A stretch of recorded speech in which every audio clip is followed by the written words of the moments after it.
Noticias para la diversidad sexual anois.com y el Punto Arcoiris. Me da muchísimo gusto y orgullo estar con Pedro Cerolo, una de las figuras políticas del colectivo LGBT latinoamericano, iberoamericano y mundial, hay que decirlo así, en esta tercera edición del Festival Internacional de la Ciudad de México de Cine y Teatro Gay, con una recién aprobada ley para que los homosexuales y las lesbianas tengamos los mismos derechos, no más ni menos, los mismos.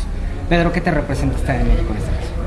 Bueno, un profundo orgullo, no solo como activista, que por supuesto, no solo como político de izquierdas, que también, porque la igualdad entra siempre por donde entra, por la izquierda, sino como latino. Me considero 100% latinoamericano y desde luego para mí es un orgullo y una enorme emoción que Ciudad de México se haya convertido en la capital de América Latina, en la capital de la diversidad, que se haya hecho aquí posible lo imposible, algo que se negaba, que se negó siempre. Y yo creo que es bueno que esto haya sucedido porque Ciudad de México marcará tendencia en el resto del país y en otros países de América Latina. Por tanto, motivo de orgullo, de emoción y también satisfacción por el trabajo realizado, porque he empleado mucho tiempo también en asesorar, en estar pendiente del proceso mexicano, como estoy también pendiente de otros procesos que están viendo la luz, como el proceso uruguayo que acaba de concluir con el reconocimiento de la posibilidad de adopción para las parejas de hecho con independencia de su orientación sexual, el proceso argentino que también va por buen camino, el proceso chileno y otros tantos, pero desde luego Ciudad de México ha llegado la primera y para mí es un orgullo que Pedro, nos ha costado muchos muertos, mucha sangre, muchas lágrimas, de muchos, de los padres, de los hermanos, de los hijos, de nosotros mismos. Hay una parte de la Iglesia Católica que se empeña en decir no, se empeña en decirnos anormales, se empeña en negar lo innegable.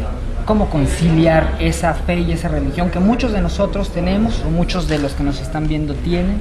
¿Cómo conciliar esos dos factores, lo que se es con la iglesia? Teniendo en cuenta que otra iglesia es posible, diciendo lo demás aquí, en América Latina, porque ha habido otra manera de llevar las cosas, porque las jerarquías de las distintas iglesias, entre otras, la jerarquía de la Iglesia Católica no representa a la inmensa mayoría de los creyentes, porque hay un cristianismo de base que se ocupa de los más débiles, que está con los que no pueden, con aquellos que sufren. Son los que llevan las palabras de Jesús de Nazaret a los sitios más recónditos, a los sitios más olvidados, poniendo de manifiesto que si Jesús de Nazaret hoy viviera, con su mensaje de amor, su mensaje de conciliación, su mensaje de paz, de defensa de los más oprimidos, estaría hoy con la realidad LGTB. Por tanto, no perder nunca la fe a quien sea creyente en que otra iglesia es posible y desde luego combatir dentro de la iglesia esos discursos homofóbicos que se están haciendo no solo desde la jerarquía católica sino de otras tantas jerarquías. No perder, para quien sea creyente, nunca la fe en que siempre es posible llevar palabras de cariño, de amor y de respeto a los demás. Pedro, ciudadanía que nos han querido negar muchas veces. Nos hace falta una autocrítica al colectivo LGBT mexicano, quizás latinoamericano, tal vez en España. No son las realidades distintas, son las realidades distintas, pero la ciudadanía es algo que nos han querido arrebatar. ¿Cómo empoderar esa ciudadanía política? No, bastante hemos hecho mucho en los últimos años, muchísimo, sobre todo en Latinoamérica, que tiene mucho que decir y que lo dirá en los próximos años, muchísimo, sin dejar de pensar en lo que decía, que ha habido muchos muertos y muchas muertas por el camino, que estamos ahora en un país, México, que tiene unas tasas de homofobia y de muertes por homofobia y por transfobia altísimas.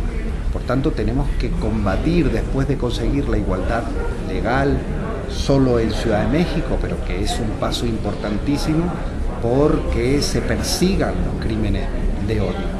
Entre otras cosas, se está consiguiendo en Latinoamérica algo que pensábamos que era imposible, que pensábamos que estaba relegados solo a los países de corte sajón o anglosajón. Lo hemos conseguido porque nos hemos puesto y porque lo hemos hecho bien. ¿Se podían haber hecho las cosas mejor?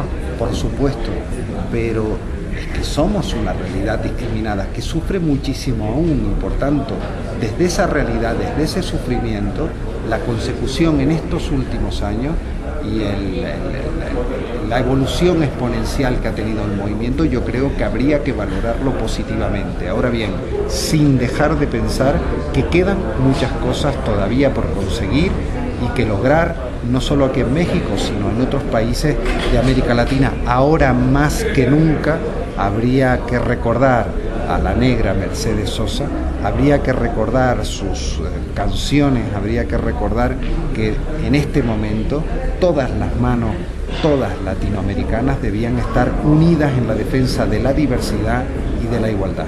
Pedro, por último, nuestras familias, las familias que existen, que son, que están, no las que se van a aprobar a partir del 4 de marzo en la Ciudad de México, las que ya existen, las que ya forman 2 hombres con un niño o 2 mujeres con una niña, las que formamos. ¿Qué le dices a esas personas que dicen que no podemos formar familia, que no somos, que estamos atentando contra esas familias? Bueno, primero, que la diversidad familiar ha existido siempre, que somos parte de esa diversidad familiar, que empieza a ser reconocida en Ciudad de México y que seguirá siendo reconocida. Se darán pasos importantes cuando las mayorías parlamentarias cambien, cuando gobierne la izquierda, cuando gobiernen los partidos de progreso. El paso se dará y será definitivo, y que sigan luchando por la visibilidad, porque es muy importante nuestra visibilidad. Sobre todo decirle a la gente joven como tú que es importante dar siempre la cara.